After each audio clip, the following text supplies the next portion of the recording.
O Inspetor. Tema de hoje: e agora? Onde enfiar as almas dos mortos? Parte 2. Na segunda parte deste vídeo, vamos investigar e analisar a parábola do rico e Lázaro. É nesta parábola que foi erigido o castelo de cartas do conceito de um inferno e um paraíso, separado por um grande abismo, para onde vão as almas dos ímpios e dos justos depois da morte. Para dar legitimidade a este conceito antibíblico, o uso da conveniência, tendenciosidade e violência do texto sagrado é ponto determinante.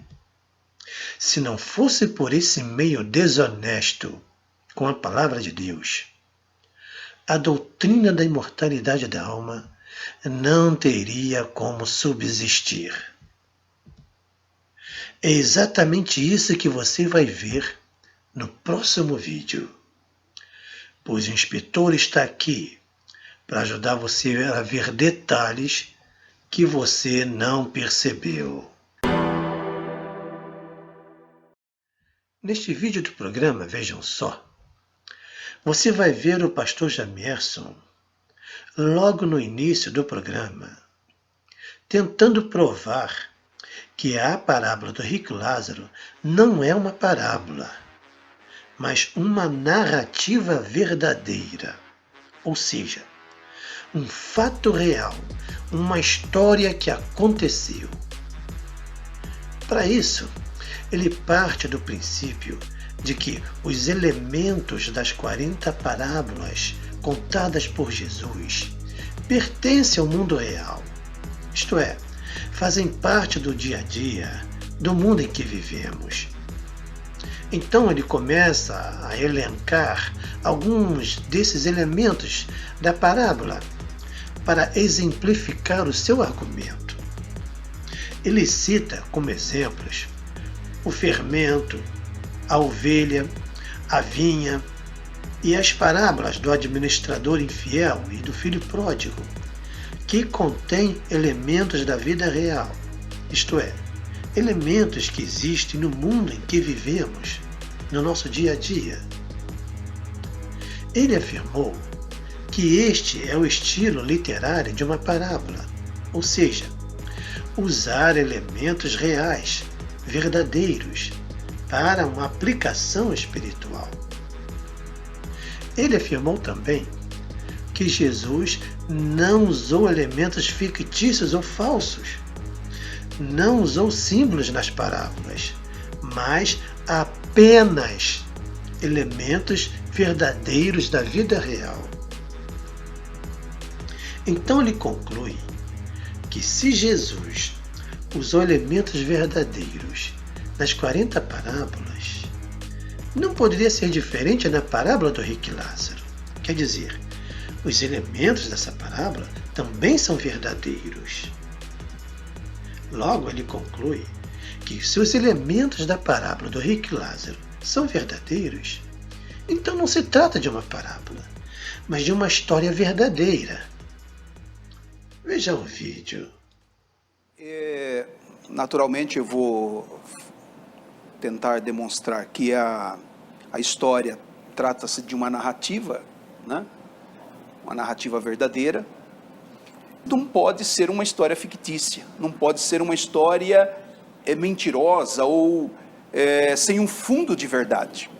Porque as parábolas, elas têm essa característica de se apropriar de um exemplo da vida cotidiana para uma aplicação de uma lição espiritual. Então, nunca ela parte de algo falso, nunca uma parábola de Jesus parte de algo irreal ou inexistente, né? A pergunta inicial seria, parábola ou história, independente do que a gente faça a escolha, o sentido ou aplicação geral daquela narrativa, é verdadeiro? E uma segunda pergunta dentro disso. No modelo de parábolas, há elementos irreais ou falsos nas 40 parábolas de Jesus contada?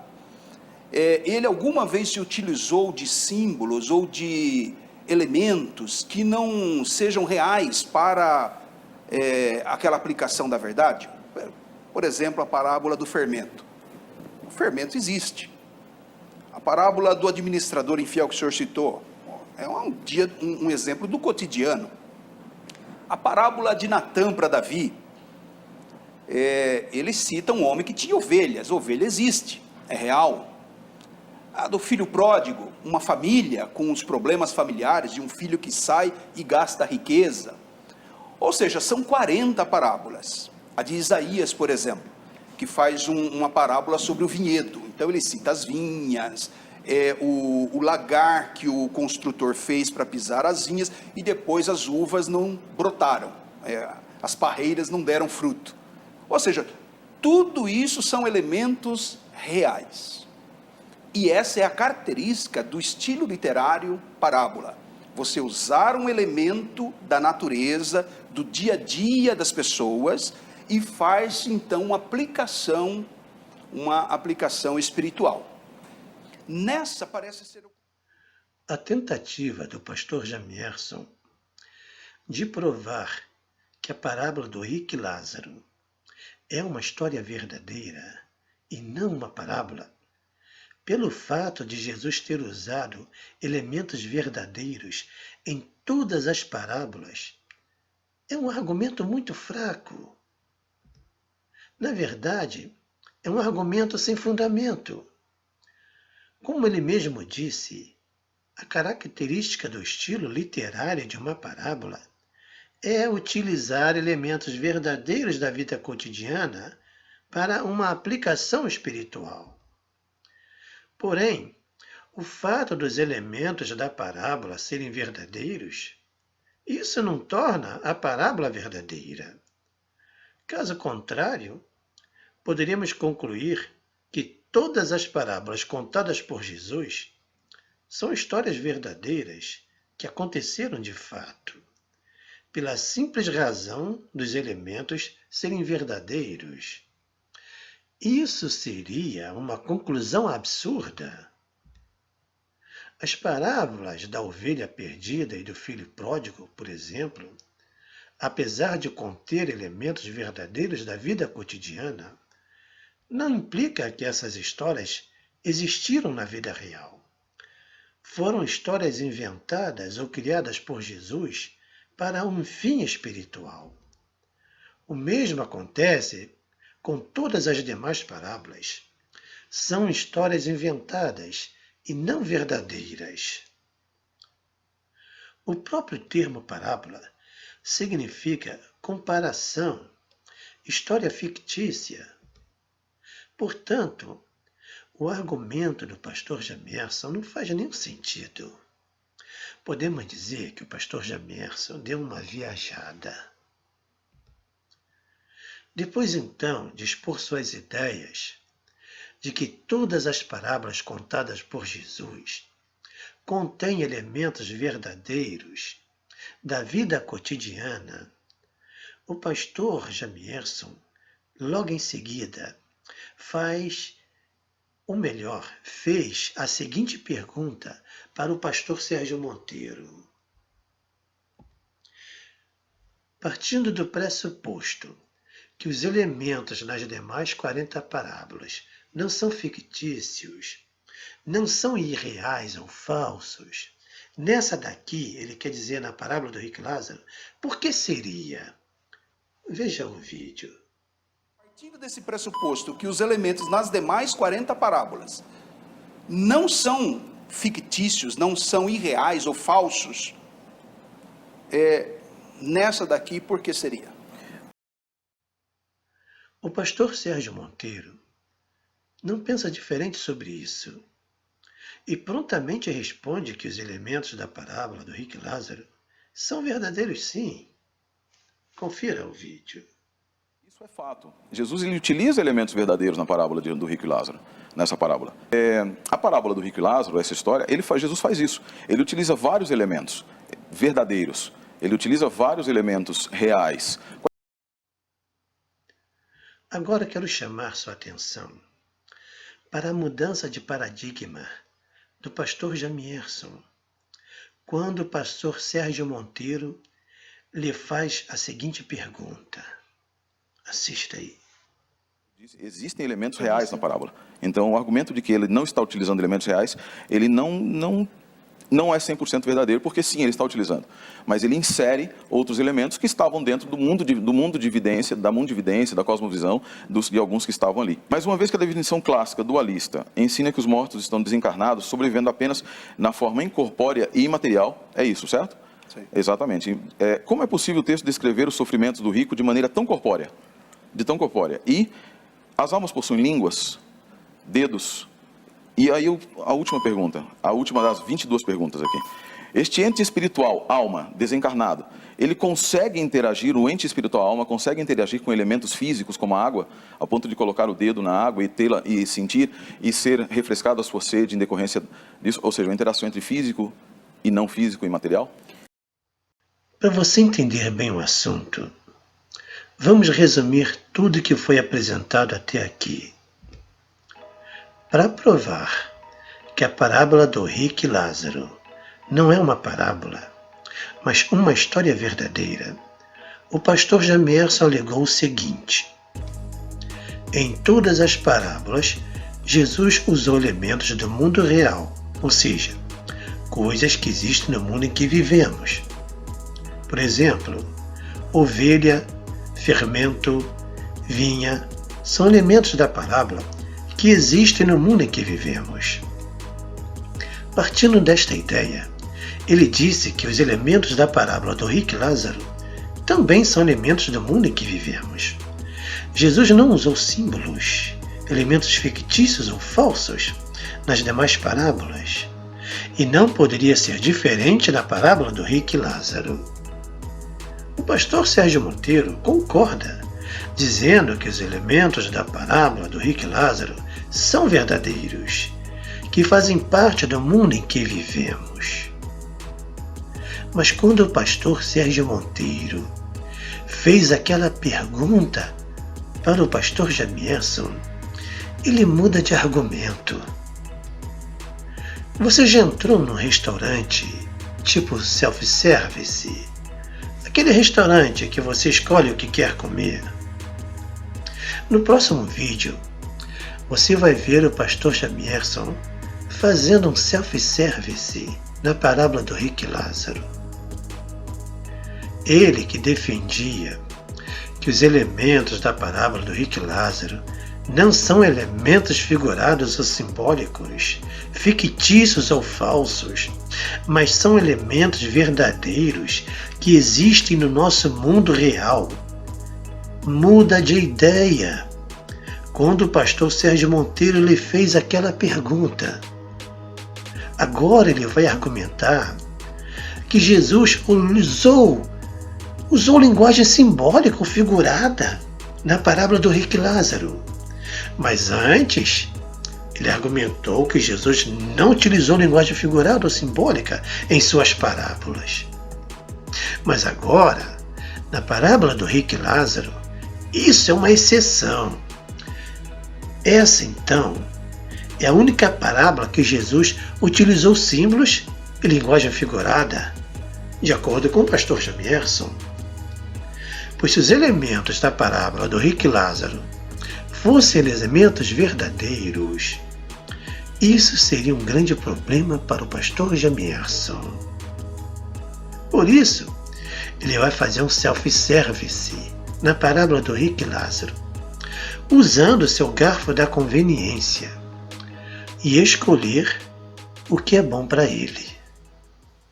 Não há problema nenhum, porque dentro de uma história real, com sentido real, com elementos reais, cenário real, pode ter muito simbolismo ou figuras de linguagem.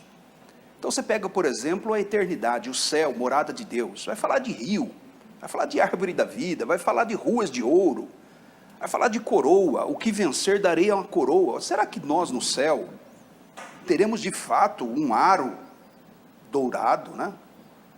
Para colocar na cabeça, e todo mundo na cabeça com um elemento desse? É bem provável que não.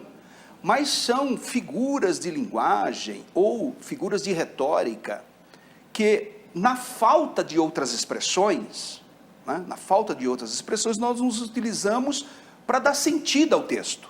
Então, naturalmente, que mesmo desencarnado, mesmo incorpóreo ou imaterial, que é o termo que eu prefiro, né, corporalmente espiritual, está ali no Hades, então ele usa dessas expressões, é como se ele tivesse uma memória ainda do corpo, né, e se utilizasse desses termos, língua, fogo, o próprio fogo, né? A Bíblia vai falar que a Guiena é um lugar de fogo, o fogo não morre, o fogo não se apaga, o bicho não morre. Então, não vejo problema nenhum, isso a Bíblia fala de Deus, os olhos de Deus como chama de fogo, vai falar de anjo com asas, né? E anjo também é incorpóreo, ou tem um corpo apenas espiritual, não tem um corpo material, mas fala ele de asas, fala de uma tenaz na presença de Deus, Isaías, no capítulo 6, então isso é tranquilo, não tem problema nenhum, é uma força de expressão da narrativa de Jesus, isso não descredibiliza a história e nem transforma ela em parábola por isso. Muito bom, cara.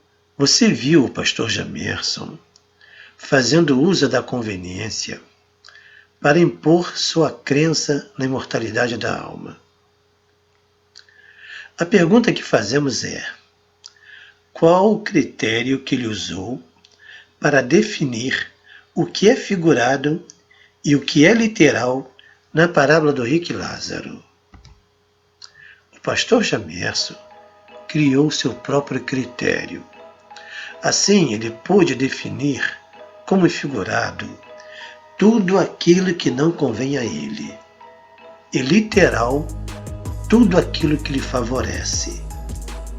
Como falamos desde o início, e que você viu até agora, a doutrina da imortalidade da alma não teria como subsistir nas Escrituras, se não fosse pela imposição, pela conveniência, tendenciosidade e violação dos textos sagrados.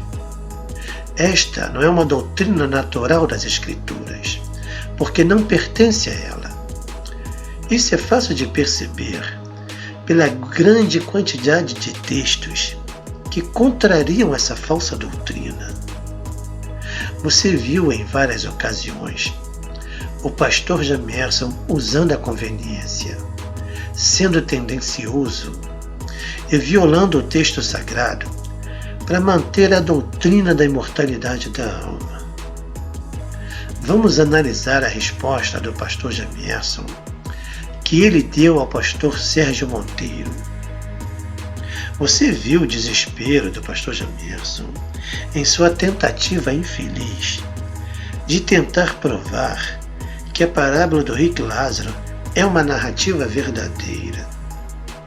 Antes ele defendia que Jesus usou elementos reais e verdadeiros da vida cotidiana em todas as suas parábolas, e não podia ser diferente da parábola do rico e Lázaro.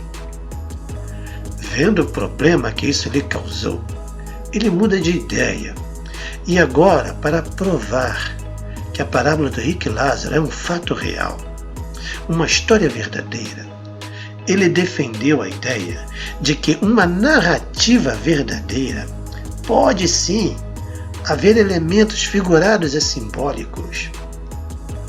Para defender esta nova ideia de que os elementos da parábola do rico e Lázaro, citados pelo pastor Sérgio Monteiro, são figurados e simbólicos, ele parte de exemplos totalmente fora de contexto, tentando ocultar e dominar seu nervosismo e insegurança, atropelando palavras, revelando seu desespero ao fazer comparações totalmente descabíveis e fora de contexto. Resumindo, ele dá qualquer resposta sem refletir nas consequências. E o escritor está aqui para ajudar você a ver detalhes que você não percebeu. Vamos analisar cada detalhe do argumento do pastor Jamierson. Veja o vídeo de novo. Não há problema nenhum, porque dentro de uma história real, com sentido real, com elementos reais, cenário real, pode ter muito simbolismo ou figuras de linguagem. Então você pega, por exemplo, a eternidade, o céu, morada de Deus, vai falar de rio, vai falar de árvore da vida, vai falar de ruas de ouro, vai falar de coroa, o que vencer darei a uma coroa. Será que nós no céu teremos de fato um aro dourado, né? Para colocar na cabeça, e todo mundo na cabeça com um elemento desse? É bem provável que não. Mas são figuras de linguagem ou figuras de retórica que, na falta de outras expressões, né, nós nos utilizamos para dar sentido ao texto. Então, naturalmente, que mesmo desencarnado, mesmo incorpóreo ou imaterial, que é o termo que eu prefiro, né, corporalmente espiritual, está ali no Hades, então ele usa dessas expressões, é como se ele tivesse uma memória ainda do corpo, né, e se utilizasse desses termos, língua, fogo, o próprio fogo, né? A Bíblia vai falar que a Guiena é um lugar de fogo, o fogo não morre, o fogo não se apaga, o bicho não morre. Então, não vejo problema nenhum, isso a Bíblia fala de Deus, os olhos de Deus como chama de fogo, vai falar de anjo com asas, né? E anjo também é incorpóreo, ou tem um corpo apenas espiritual, não tem um corpo material, mas fala ele de asas, fala de uma tenaz na presença de Deus, Isaías, no capítulo 6, então isso é tranquilo, não tem problema nenhum, é uma força de expressão da narrativa de Jesus, isso não descredibiliza a história e nem transforma ela em parábola por isso. Ele disse que na eternidade, o céu, a morada de Deus, a Bíblia fala que há rio, árvore da vida e ruas de ouro, querendo dizer que isso tudo é uma linguagem figurada ou simbólica, e não elementos reais, verdadeiros. Esse exemplo é totalmente fora de contexto, porque esses elementos não são vistos no céu, mas na terra, na Nova Jerusalém, e são todos elementos reais, verdadeiros, físicos. Veja o que o apóstolo João diz. E me transportou em espírito até a uma grande e elevada montanha, e me mostrou a santa cidade, Jerusalém, que descia do céu da parte de Deus. As 12 portas são 12 pérolas, e cada uma dessas portas de uma só pérola. A praça da cidade é de ouro puro, como vidro transparente. Então me mostrou o rio da água da vida, brilhante como cristal, que sai do trono de Deus e do Cordeiro. No meio da sua praça, de uma e outra margem do rio, está a árvore da vida, que produz 12 frutos, dando seu fruto de mês em mês, e as folhas da árvore são para a cura dos povos. Depois ele deu um exemplo de uma coroa dourada e perguntou se no céu alguém vai usar um aro dourado na cabeça. Esta é mais uma passagem fora de contexto. Para o pastor Jamierson, tudo que existe no céu é imaterial, ou seja, não existe nada físico. Parece que ele esqueceu que Jesus está em forma corpórea no céu, assentado em seu trono intercedendo por nós, em um santuário físico, não feito por mãos humanas. Mais uma vez, ele sai do contexto, pois não se trata de uma coroa dourada ou uma coroa de ouro, mas a promessa é de uma coroa da vida, não para habitar no céu, mas na terra, na Nova Jerusalém. O destino de todos os salvos não é morada no céu, mas na terra, na Nova Jerusalém. Os salvos que habitarão a Nova Jerusalém não serão seres desencarnados, mas seres físicos, corpóreos, e todo elemento que estiver na terra e na santa cidade será físico. A promessa de uma coroa da vida para o vencedor, sim, é simbólica, pois a coroa, nesse caso, simboliza a vitória. Mas seria muito natural um salvo usar uma coroa de ouro na cabeça, na terra renovada, se assim fosse a vontade do nosso Senhor Rei Jesus. A passagem que ele mencionou está em Apocalipse 2, verso 10. Vamos conferir. Nada temas das coisas que hás de padecer. Eis que o diabo lançará alguns de vós na prisão, para que sejais tentados, e tereis uma tribulação de 10 dias. Sê fiel até a morte, e dar-te-ei a coroa da vida. Em seguida, ele mencionou o fogo do Geena, onde o bicho não morre e o fogo não se apaga. Jesus utiliza o Geena, fora das muralhas de Jerusalém, como comparação do lago de fogo no futuro. Mas tanto Geena como o lago de fogo são elementos físicos, reais. Não há nada de simbólico. Portanto, a menção que ele fez do Geena não serve para provar que os elementos da parábola do rico e Lázaro são simbólicos ou figurados. Em seu desespero, o pastor Jamierson segue viajando em seus argumentos. Agora ele fala dos olhos de Deus como chama de fogo. De novo, o pastor Jamierson viaja na maionese. Ele nem se deu conta do que disse. Olhos como chama de fogo. Mesmo quem não domina a gramática da língua portuguesa, sabe que isso se trata de uma comparação. Vamos ver o texto que ele citou. E sua cabeça e cabelos eram brancos como lã branca, como a neve, e os seus olhos como chama de fogo.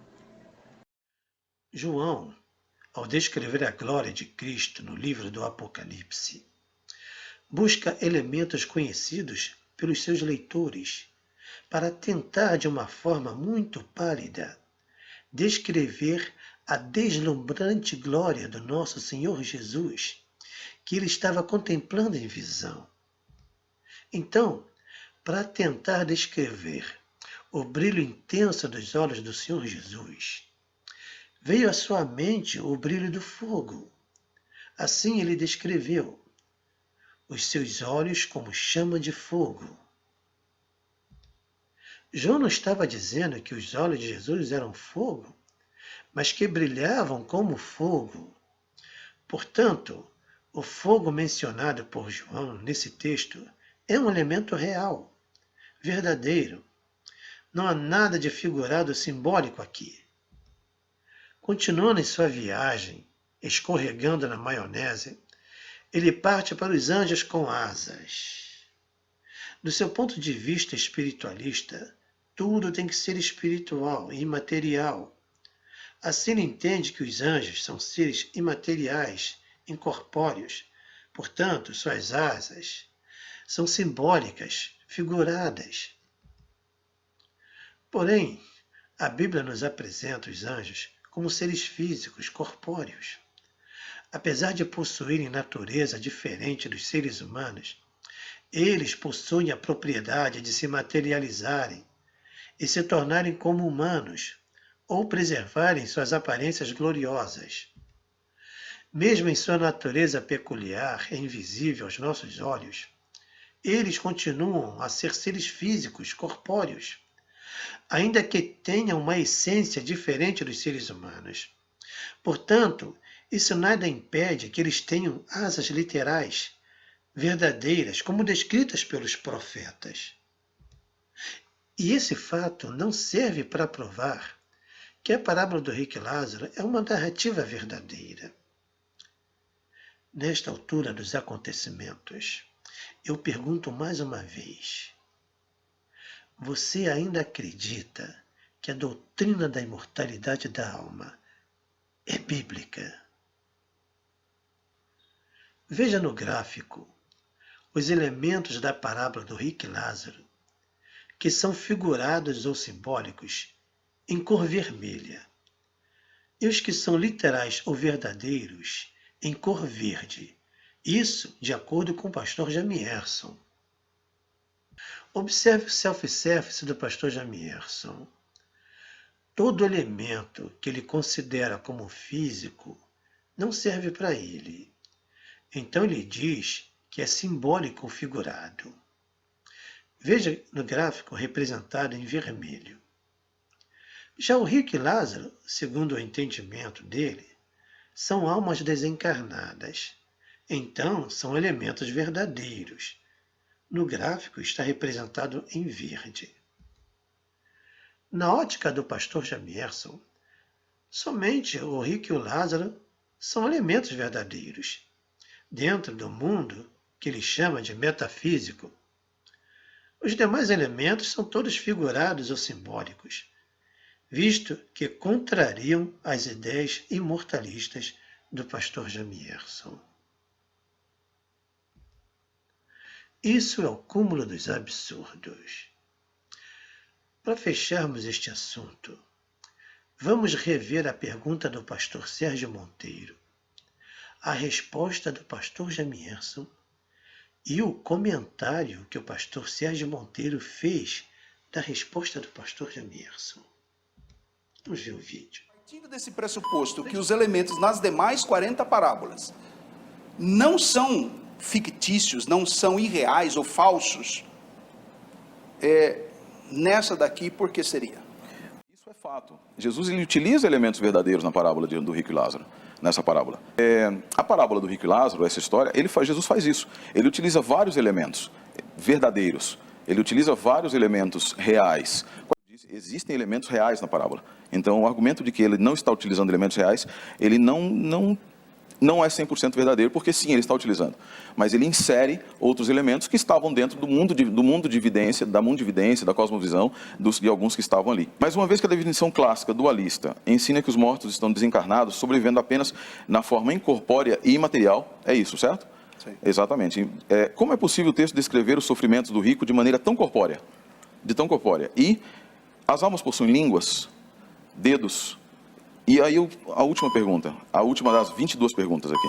Este ente espiritual, alma, desencarnado, ele consegue interagir, o ente espiritual, alma, consegue interagir com elementos físicos como a água, a ponto de colocar o dedo na água e sentir e ser refrescado a sua sede em decorrência disso? Ou seja, uma interação entre físico e não físico e material? Não há problema nenhum. Porque dentro de uma história real, com sentido real, com elementos reais, cenário real, pode ter muito simbolismo ou figuras de linguagem.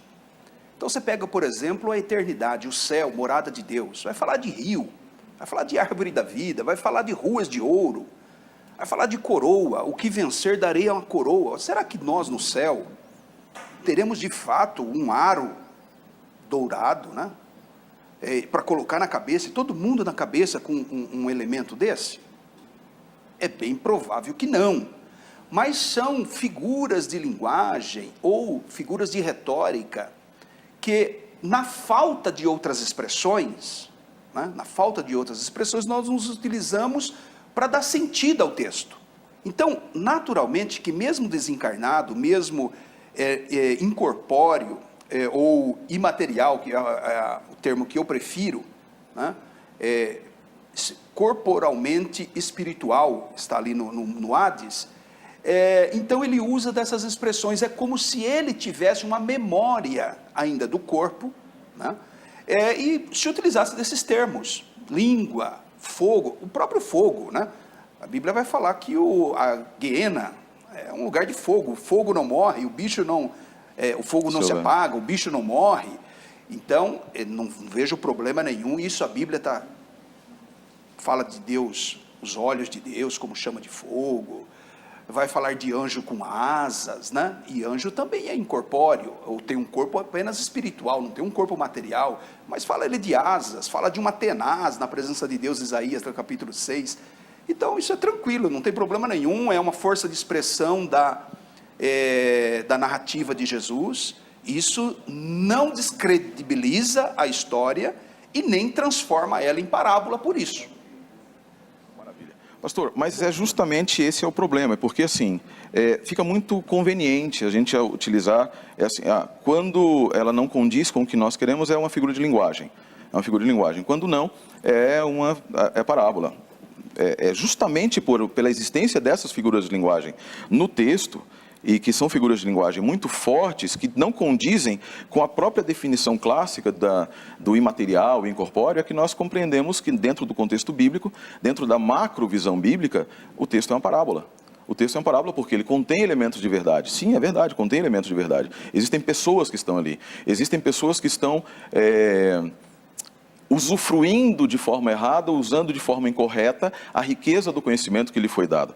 Existem aqueles que necessitam disso. O estrangeiro que é colocado ali, a figura de Eleazar, a figura de Lázaro, a quem Deus deveria ajudar. Tudo isso é em decorrência, mostra que o texto é parabólico. Tudo isso mostra que o texto contém elementos de verdade, mas essas descrições que são feitas, considerando a própria definição a definição clássica do que é a alma, ela não condiz.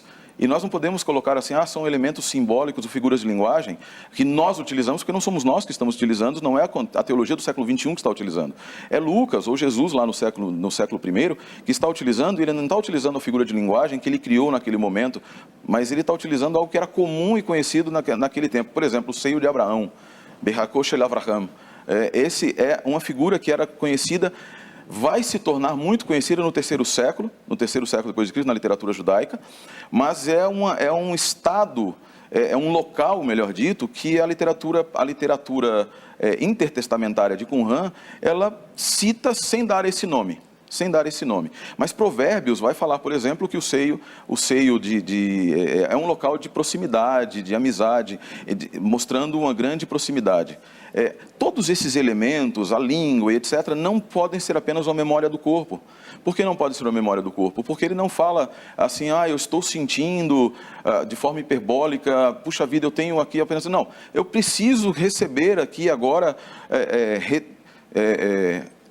como é que a gente fala mesmo? Eu preciso receber... Refresco, obrigado, Zeca. Refrigério. Preciso receber o refrigério através do dedo de Lázaro tocando na água. Por exemplo, o Apocalipse que o senhor citou.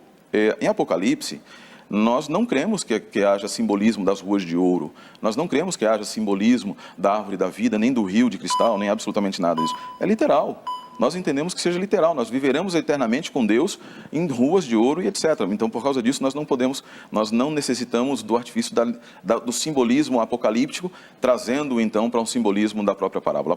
A parábola, ela apresenta símbolos porque ela é totalmente simbólica. Os seus elementos são simbólicos porque o seu objetivo é outro. Para este vídeo não ficar longo demais, mostraremos em outra ocasião as razões pelas quais a parábola do rico e Lázaro não é uma narrativa verdadeira, como pretendem os imortalistas, com seus argumentos fracos e tendenciosos.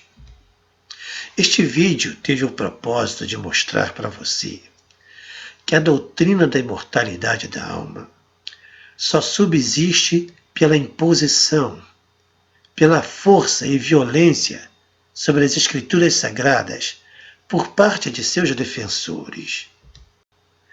Mas e quanto a você, meu querido irmão e amigo?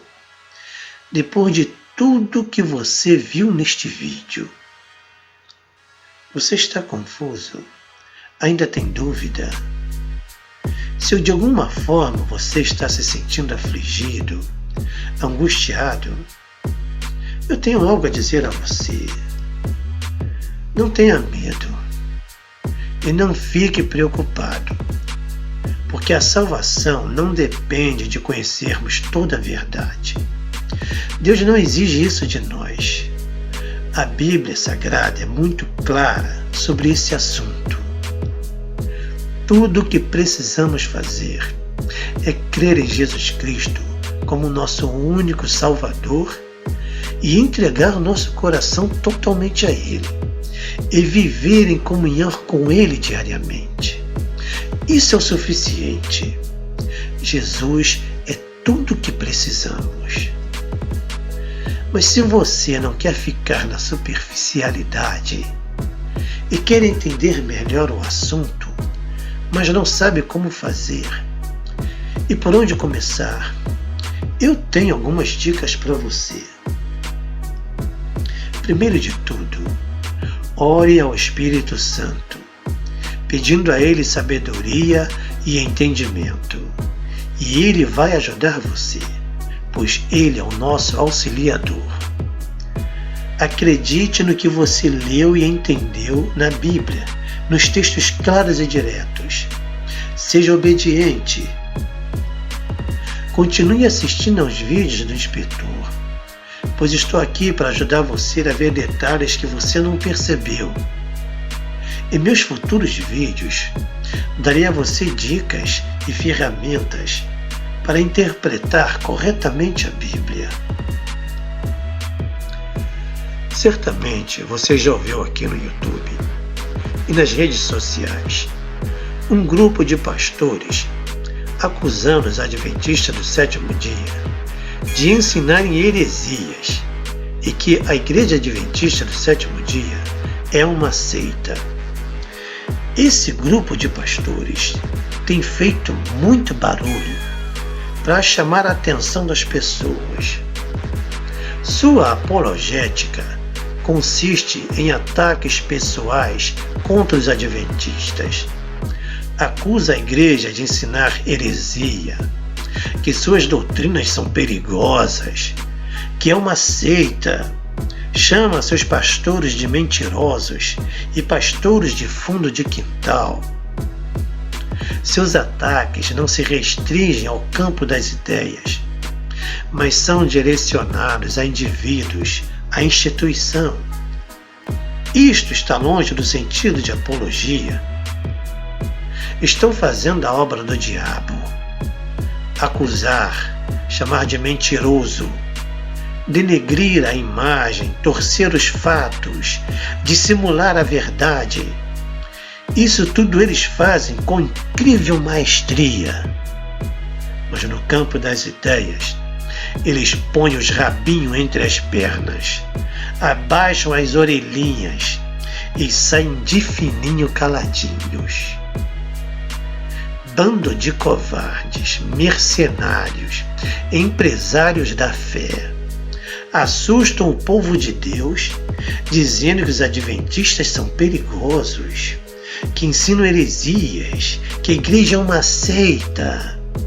Pregam a discriminação e o preconceito, dizendo que quando um adventista chama um cristão de irmão, ele está mentindo, pois está querendo enganar os evangélicos, que os adventistas não são irmãos coisa nenhuma.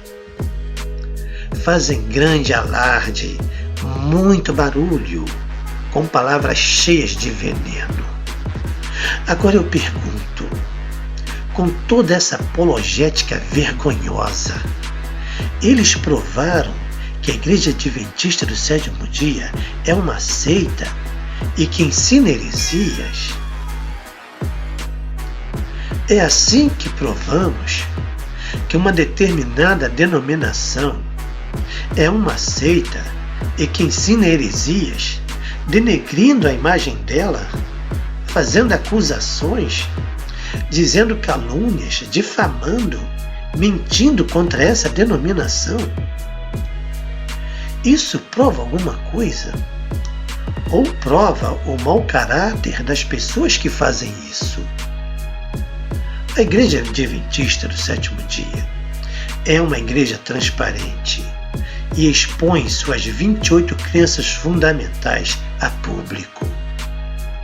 Você pode encontrá-las em vários sites da internet, inclusive em aplicativos do sistema Android e outros sistemas.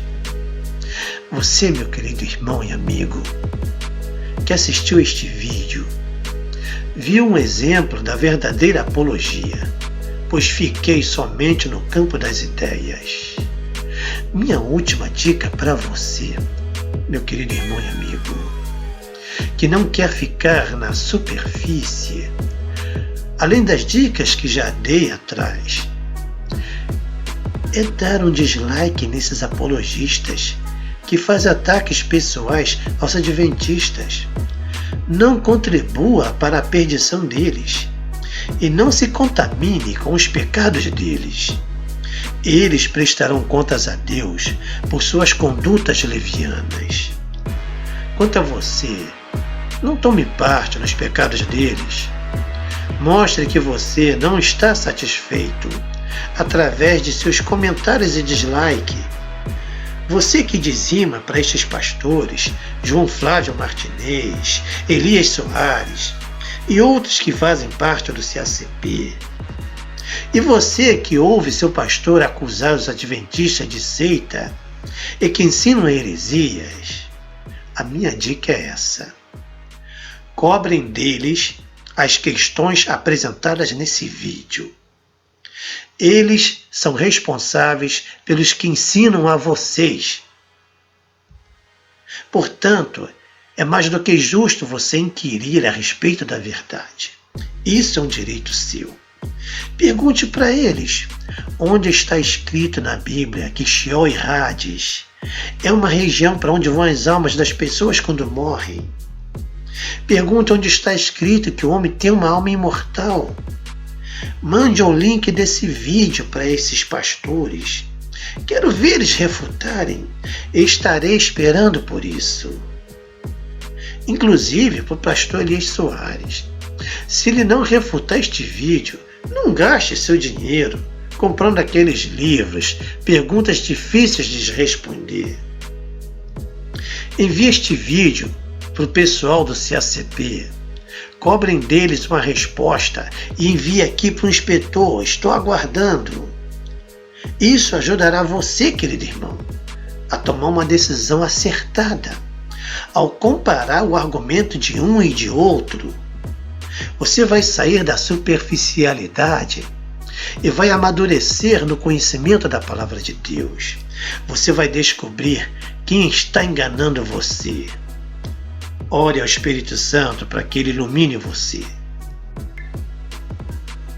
Meu querido irmão e amigo, você que é um adventista do sétimo dia, ajude a divulgar este canal. Compartilhe com seus amigos nas redes sociais. E você também, que é o simpatizante dos adventistas, ajude também a divulgar este canal. Inscreva-se.